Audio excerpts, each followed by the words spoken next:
गर्मी का सीजन अपने फुल स्विंग पे है और आपने भी फील किया होगा कि जरा सा काम कर लो तो थकन फील होने लगती है, कभी हार्ट बीट तेज होने लगती है, कोई मूड ऑफ हो जाता है, वो भी बिना किसी वजह के। और इन सब चीज़ों का इल्जाम हम सिर्फ गर्मी पे लगा देते हैं। क्या इन सब की वजह सिर्फ गर्मी ही है?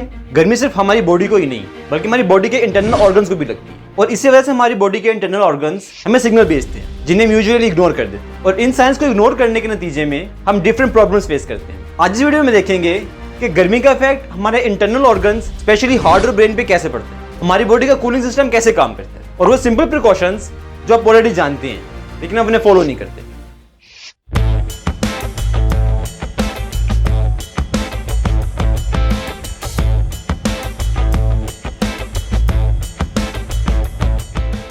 गर्मी के मौसम में सब यही कहते हैं कि गर्मी बहुत है, पानी ज्यादा पियो। इसीलिए गर्मी में हमारे घरों में डिफरेंट जूसेस बनाए जाते हैं ताकि हमारी बॉडी डिहाइड्रेट ना हो। लेकिन बात सिर्फ यही खत्म नहीं होती बल्कि इसके पीछे हमारी बॉडी की एक अर्जेंट नीड होती है जिसे हम सब अक्सर इग्नोर कर देते हैं। सबसे पहले देखते हैं कि जब हम घर से बाहर निकलते हैं और टेम्परेचर 35 से 40 डिग्री क्रॉस करता है तो आपकी बॉडी का रिस्पॉन्स क्या होता है? ऑब्वियसली सबसे पहला सिग्नल स्वेटिंग। बॉडी स्वेटिंग करने लगती है ताकि अंदर की हीट रिलीज हो सके। लेकिन ये प्रोसेस तब तक स्मूथ रहता है जब तक आप हाइड्रेटेड हो। जैसे जैसे आपकी बॉडी का पानी कम होता है तो आपकी बॉडी का कूलिंग सिस्टम भी स्लो हो जाता है। जब आपकी बॉडी खुद को कंट्रोल नहीं कर पाती तो ये एक्स्ट्रा प्रेशर आपकी इंटरनल ऑर्गन्स पे शिफ्ट हो जाता है। सबसे पहले बात करते हैं हार्ट की, जो आपके लिए हर वक्त काम करता रहता है। गर्मी में जब बॉडी को ठंडा रखना होता है तब हार्ट ब्लड को स्किन सरफेस तक भेजता है ताकि बॉडी की हीट रिलीज हो सके। इसका मतलब ये है कि हार्ट को नॉर्मल से ज्यादा पंप करना पड़ता है और जब हार्ट पे ये एक्स्ट्रा लोड बार बार पड़ता है तो फटीग, हार्ट बीट तेज होना या चेस्ट टाइटनेस जैसी प्रॉब्लम्स फील होने लगती हैं। इसके अलावा ब्रेन जो सिर्फ सोचता ही नहीं बल्कि हर सिग्नल को प्रोसेस भी करता है। जब बॉडी का टेम्परेचर नॉर्मल लिमिट क्रॉस करता है तो ब्रेन को एक डेंजर अलर्ट मिलता है तो उसका रिस्पॉन्स होता है कंफ्यूजन,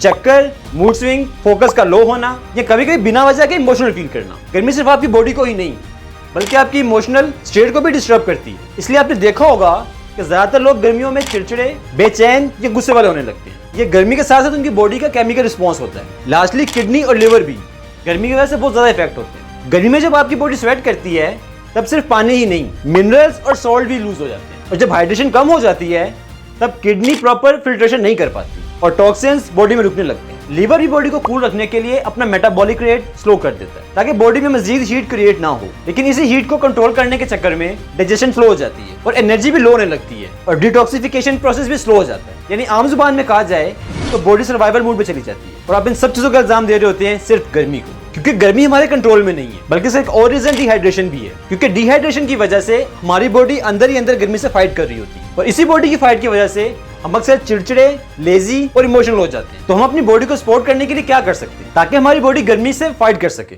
एक्चुअली में प्रॉब्लम ये नहीं है कि हमें पता नहीं है, लेकिन प्रॉब्लम ये है कि हम जानते हुए भी इग्नोर कर देते हैं। क्योंकि जब तक गर्मी से कोई बेहाल ना हो जाए तब तक गर्मी को सीरियस लेता ही नहीं। क्योंकि रॉकेट साइंस नहीं है बल्कि वही सच है जो सब लोग कह रहे होते हैं। सिर्फ हाइड्रेशन इसका सोल्यूशन है। आपकी बॉडी रोज फाइट कर रही होती है अंदर के टेम्परेचर को मेंटेन रखने, टॉक्सिन्स फ्लश करने के लिए और ऑर्गन्स को स्टेबल रखने के लिए। और आपकी बॉडी को आपकी साइड से सिर्फ एक बेसिक सपोर्ट चाहिए, पानी, थोड़ी सी रेस्ट और थोड़ी सी केयर। हर 30 to 40 मिनट्स के बाद पानी लाजमी पिए, चाहे आपको प्यास लगी हो या ना लगी हो। अपने घर में डिफरेंट जूसेस बना के अपनी बॉडी को डिहाइड्रेट होने से बचाएं। इसमें कुछ नया नहीं है बल्कि इन चीजों को इग्नोर करना बहुत बड़ी बेवकूफ़ी है। कभी कभी हम सोचते हैं कि गर्मी है, सबको लगती है, एडजस्ट कर लो, लेकिन आपकी बॉडी की हेल्थ आपके अपने हाथों में है। और गर्मी की वजह से जब आपकी बॉडी आपको डिफरेंट सिग्नल भेज रही हो जैसे थकन, मूड ऑफ, हेडेक या डाइजेशन स्लो होना, तो इन सिग्नल्स को इग्नोर ना करें बल्कि इनको सुने। गर्मी सिर्फ एक मौसम नहीं बल्कि ये आपकी बॉडी के इंटरनल सिस्टम को चैलेंज कर रही होती है। आपके लिए सिर्फ एक गर्मी है लेकिन आपकी बॉडी के इंटरनल ऑर्गन्स आपको हेल्दी रखने के लिए इस गर्मी से लड़ रहे होते हैं। इस गर्मी में खुद को हाइड्रेट रख के अपनी बॉडी को इस फाइट में सपोर्ट करें। वीडियो बनाते बनाते सच में मुझे बहुत गर्मी लग रही है। जैसे आप खुद को हाइड्रेट रख के अपनी बॉडी को सपोर्ट करते हैं इसी तरह हमें इंकरेज करें और नोइंग को सब्सक्राइब करके हमें सपोर्ट करें। और अगर वीडियो आपको अच्छी लगी हो तो लाइक करें। मैं तो चला अपना फेवरेट ड्रिंक लेमन जूस पीने। तब तक खुद को हाइड्रेट रखें, चिल रहें और अपनी बॉडी की सुनते रहें। और आपका फेवरेट ड्रिंक कौन सा है हमें कमेंट में लाजमी बताएं।